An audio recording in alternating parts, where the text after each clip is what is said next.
بسم الله الرحمن الرحيم والذين كفروا لهم نار جهنم لا يقضى عليهم فيموتوا ولا يخفف عنهم من عذابها كذلك نجزي كل كفور وهم يصطرخون فيها ربنا أخرجنا نعمل صالحا غير الذي كنا نعمل أولم نعمركم ما يتذكر فيه من تذكر وجاءكم النذير فذوقوا فما للظالمين من نصير صدق اللہ العظیم۔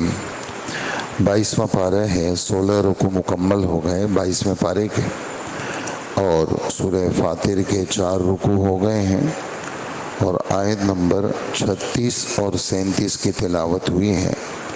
اللہ جل جلالہ فرماتے ہیں، اور جن لوگوں نے کفر کی روش اپنا لی ہے ان کے لیے دوزخ کی آگ ہے، نہ تو ان کے بارے میں یہ فیصلہ ہوگا کہ وہ مر ہی جائیں، اور نہ ان سے دوزخ کا عذاب ہلکا کیا جائے گا۔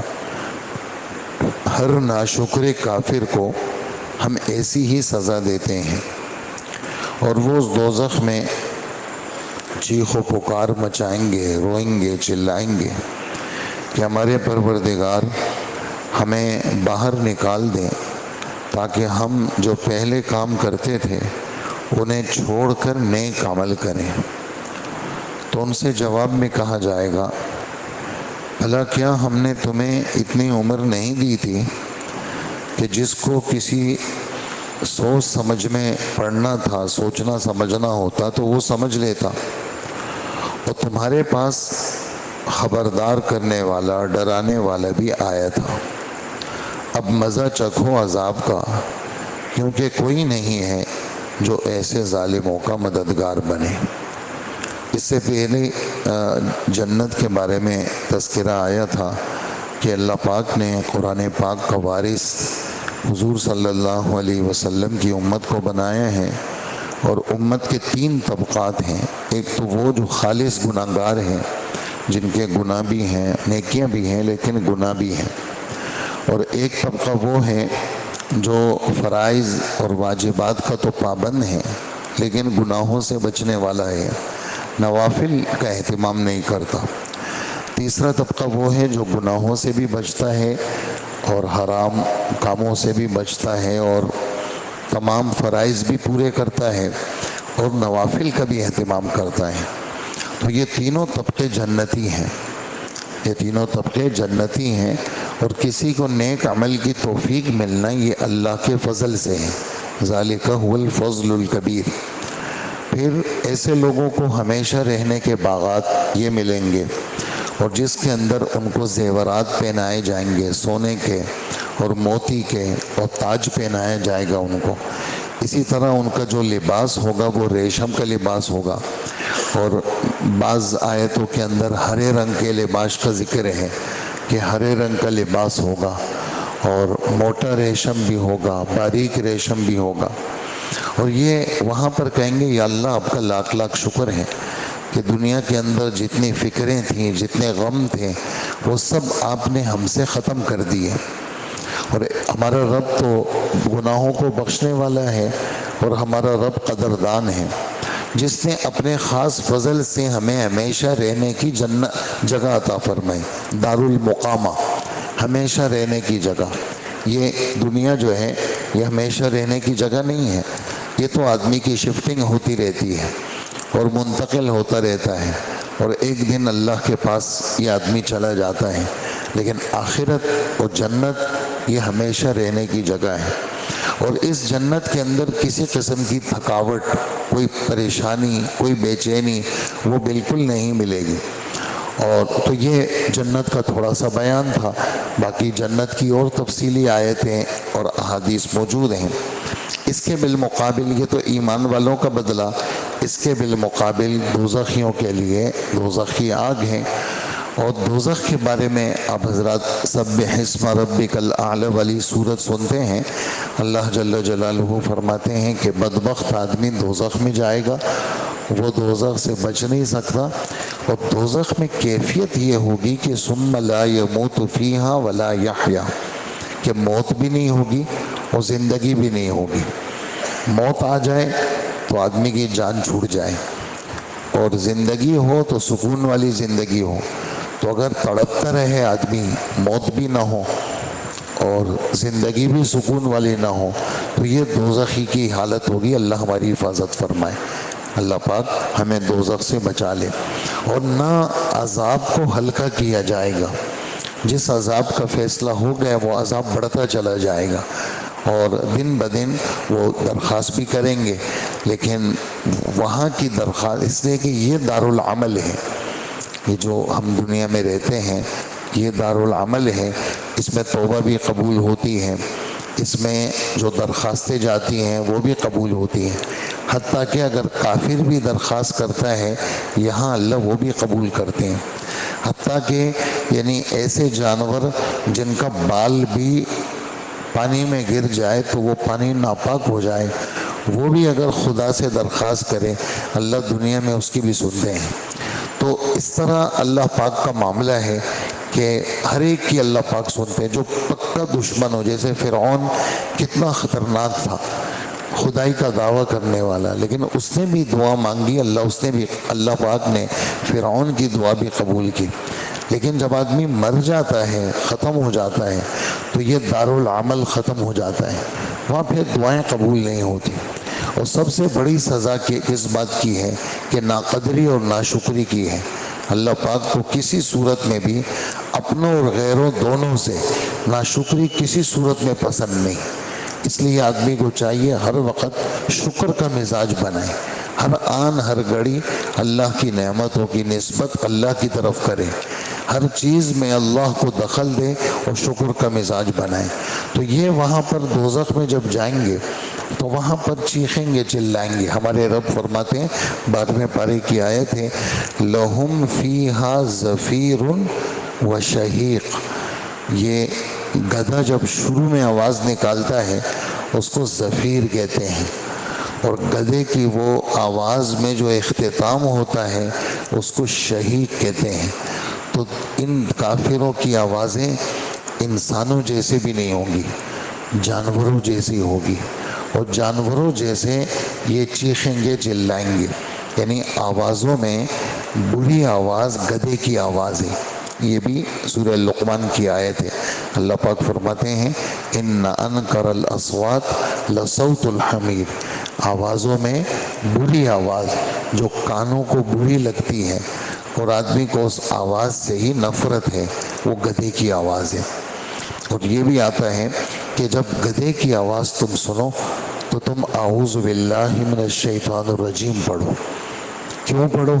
حدیث میں آتا ہے کہ وہ شیطان کو دیکھتا ہے، اور گدھے کی وہ شیطان کی نسبت ہے، گدھے کی وہ شیطان کی نسبت بھی ہے۔ جیسے آتا ہے روایتوں میں کہ شیطان جب دوزخ میں جائے گا تو گدھے کے اوپر جائے گا، اس کو گدھے کے ساتھ بھیجیں گے، تو گدھا جو ہے وہ اس کی آواز بھی بری، اور ان کافروں کی آواز وہ دوزخ کے اندر گدھے جیسی ہوگی، اور یہ چیخیں گے، چلائیں گے، اور ایک دوسرے پہ ڈالیں گے، ہاں ایک دوسرے، تم نے کیا، اگر تو نہ ہوتا نا میں دوزخ میں نہیں آتا، اور اے اللہ اس نے مجھے دوزخ میں بھیجا ہے، اس کو ڈبل عذاب دے۔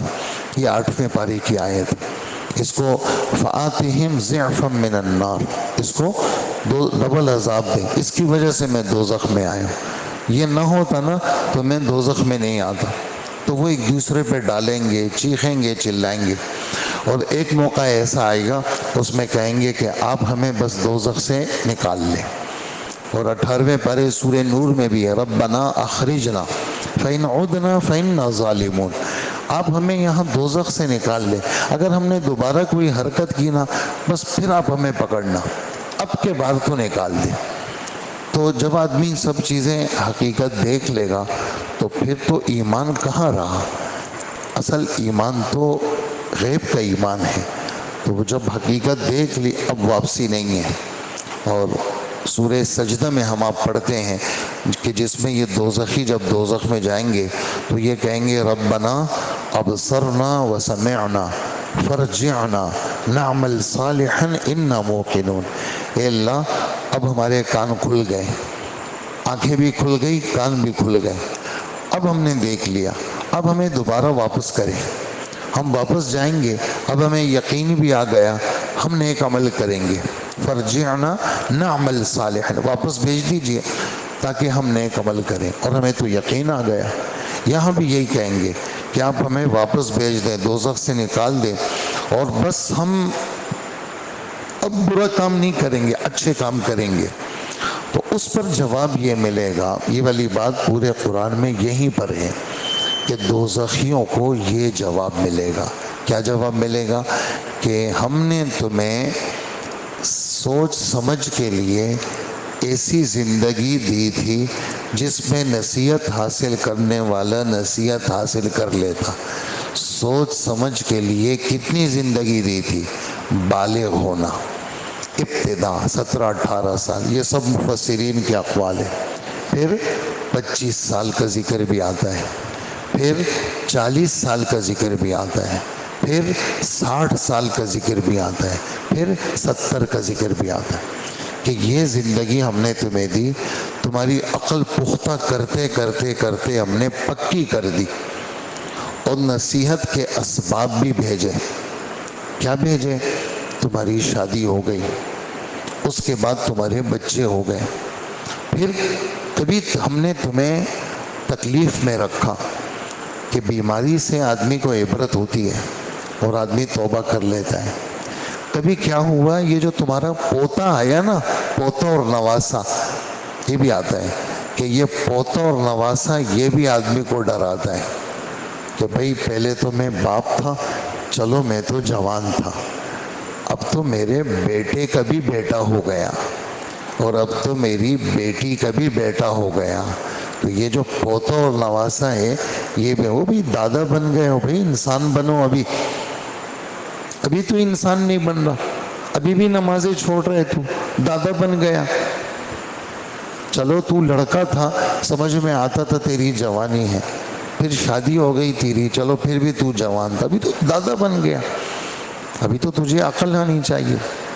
اور حدیث میں آتا ہے آدمی کے سر اور داڑھی کے سفید بال یہ بھی نذیر ہے، یہ بھی ڈراتے ہیں. سفید بال، اللہ کے رسول فرماتے ہیں سفیدہ ختم مت کرو. اللہ کے رسول فرماتے ہیں سفیدہ، حضرت ابراہیم علیہ السلام کے بال سفید ہو گئے، اللہ پاک یہ کیا ہے؟ فرمائیں یہ وقار ہے، اس وقار کو ختم مت کرو. تو حضرت ابراہیم علیہ السلام نے کہا اے اللہ میرے وقار کو اور بڑھا دے. سفید بال آ گئے، ہمارے نبی فرماتے ہیں لا تنتفوا الشیب، یہ سفید بالوں کو اکھیڑا مت کرو. کیوں؟ فإنہ نور المسلم، یہ تو مسلمان کا نور ہے، سفیدہ ختم کرتے ہو تم، تو سفیدہ ختم مت کرو. کہا یہ سفید بال جو ہے یہ آدمی کو، یہ نذیر ہے، یہ آدمی کو ڈراتے ہیں کہ بھئی دیکھو ذرا سنبھل کے چلو، 40 سال ہو گئے دیکھو. یہ تو اللہ کے رسول فرماتے ہیں زندگی کا ہر حال یہ آدمی کو ڈراتا ہے. ہر بیماری، ہر بخار، ہر تکلیف، ہاسپٹل چلے گئے جی، بیماری آ گئی، کسی بیماری کا خدشہ ہوا، ٹیسٹ وغیرہ ہو گئے، ایک دم کسی چیز، کوئی چیز حملہ کر رہی ہے، تو یہ نذیر ہے.